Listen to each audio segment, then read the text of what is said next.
So we're going to quickly go through the test last iteration or post-test. So again, we don't have to, actually we don't have to declare the variable at the start in this one. What we can do is we can get into the loop and then things can occur. We do need to initialize the variable generally, but we don't necessarily have to place any value in it.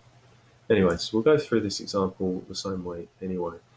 So what you need to be aware of is we use repeat until in the pseudocode. In C#, we've got an example here. We've got the do while.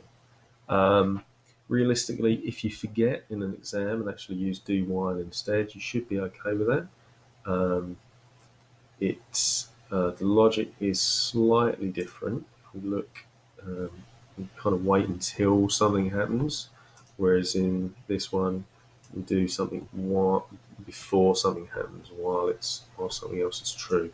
So it does change the logic ever so slightly. You need to be aware of that. So we've set this up the same way, integer I equals 1, and then we're going to do this loop. So the first thing you need to be aware of is in a post-test loop, something that tests last, we will always run that loop at least once.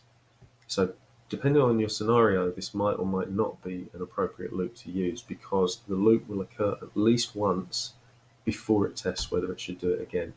And that's not something you might always want.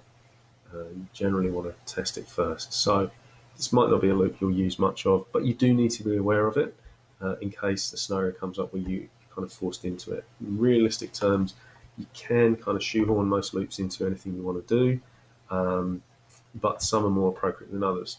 A fixed loop is for a loop you know beforehand how many times that's going to go around. A pre-test loop is something you want to check before you even start one of them, whereas a post-test is something you want to, you're happy to run at least once. Okay, so let's go through this example. So we've declared an integer called I and we've placed 1 in it, and then we're going to do this loop. So we console write line, that writes out 1, and then we I++, that's I equals I plus 1, and while I is less than or equal to 5, we're going to keep doing this loop.